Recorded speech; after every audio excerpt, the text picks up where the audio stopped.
Oke, sekarang kita bicara tentang waktu. Waktu itu relatif atau absolut?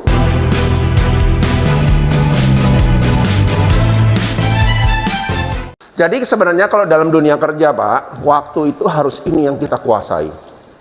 Orang yang menguasai kronos, waktu yang absolut, top.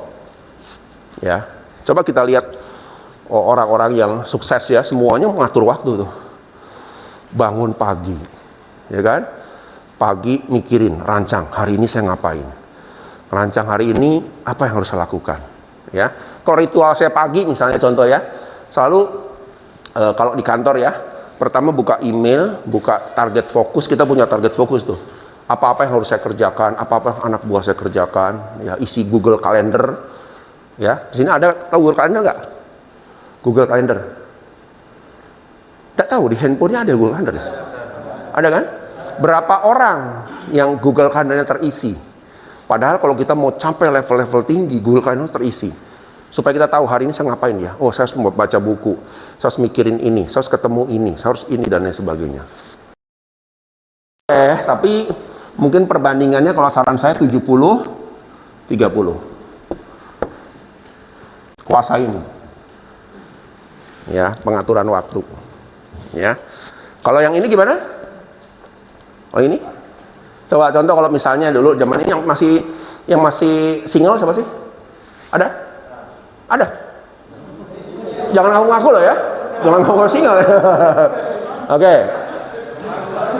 Kalau misalnya contoh nih, wah, mau kunjungan nih sama calon nih ya. Kunjungan sama calon gitu ya. Misalnya seminggu lagi. Terasa lama atau cepat? Mau kunjungan nih. Hah? Lama ya? Kok kayaknya lama sekali nih ya, Sabtu depan nih ya. Tapi begitu sudah ketemu, terasa lama atau cepat? Terasa cepat, Pak. Nah, itu yang namanya relatif, 50.000. Ya. Kalau kita mengandalkan cara berpikir yang seperti ini, bahaya. Ya. Hidup kita akan terombang ambing sana sini, tergantung emosi. Ya, coba dulu di sini dulu kalau kita misalnya sekolah ya, kuliah ya. Kalau kuliah ya, ini ada satu fenomena menarik kalau kuliah. Ya, misalnya contoh kalau kuliah tuh buat apa? Buat apa terakhir?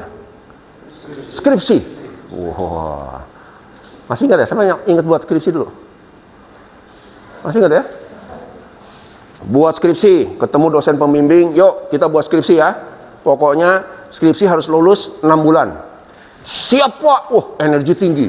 Semangat. Masih di sini. Tapi di hari kedua langsung drop. Lupa.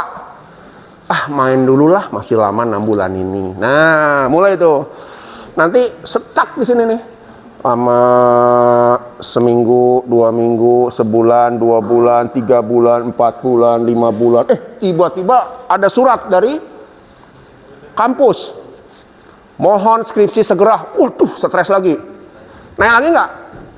Naik semangat sedikit. Udah gitu, turun lagi. Betul nggak begitu? Kalau ingat-ingat dulu. Ya. Udah dekat-dekat 6 bulan, ditelepon lah sama Pak, kalau minggu depan skripsi Bapak nggak lolos, Bapak di DO ya, apa yang terjadi?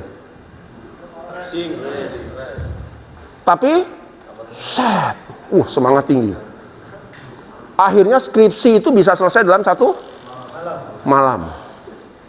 Aneh toh? Selesai di sini. Pertanyaan saya, bagaimana dengan kualitas skripsi yang cuma semalam? Kacau. Ya. Nah ini fenomena Pak. Kita kadang-kadang dalam hidup juga sama.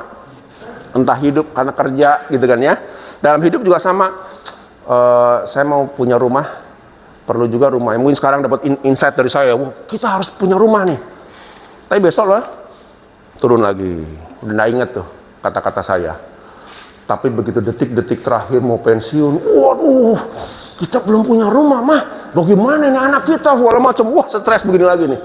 Tapi sudah terlambat. Nah, jangan sampai tuh, jangan sampai model seperti ini jadi budaya kita.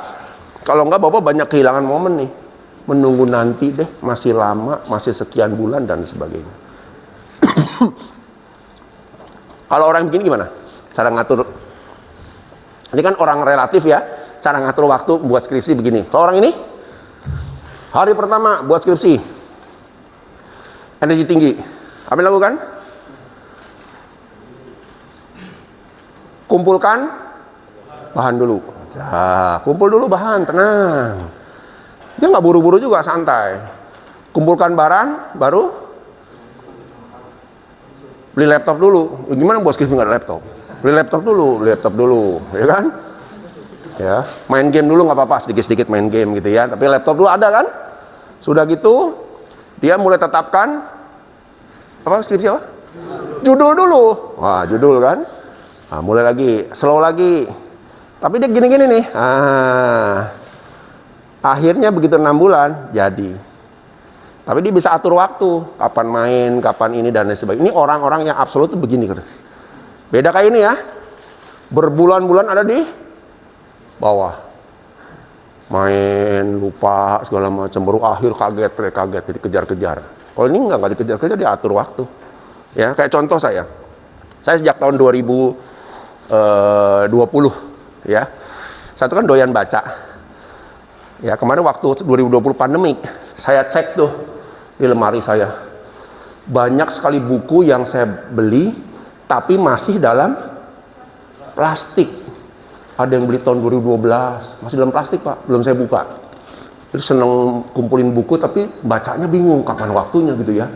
Akhirnya sampai detik ini saya buat komitmen. 1 hari cukup 5 lembar. Coba lihat. Apa yang terjadi? 1 hari 5 lembar. Kalau seminggu 7 kali 5 lembar berapa? 75, hampir 1/3 buku ya. Seminggu loh. Sebulan 5 kali 30 berapa? 150. Sama dengan 1 buku. Sama dong, 1 buku rata-rata selesai, Pak. Banyak buku, Pak. Puluhan buku bisa selesai. Itu komitmen. Karena saya sadar kalau saya nggak kayak begini, malas baca buku. Wah, bentar lagi malas nih. Mulai siap lagi baca, malas lagi dan lain sebagainya. Akhirnya saya pakai teknik sedikit demi sedikit. Ya, namanya Pomodoro. Sedikit lama-lama jadi terkumpul semua. Ya, oke, sampai sini dulu pertanyaan enggak? Ada pertanyaan enggak masalah waktu nih? Ya. Ini kunci dasar kita kuasai, Pak. Ya, saya kadang-kadang kalau dulu diskusi dengan orang-orang ekspat ya, orang Jepang, kan saya pernah kerjasama dengan orang Jepang, orang Eropa. Saya pikir pinter gitu ya, orang Jepang pinter. Oh enggak, Pak, pinteran orang kita. Kalau kita mau menguasai waktu, ilmunya harus banyak. Nambah ilmu lagi, Pak.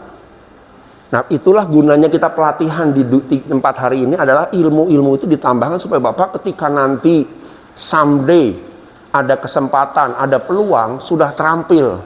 Oh, kata Pak Fisal, kalau saya ke Jakarta dipanggil bos, ya sudah, saya delegasi, kumpul semua.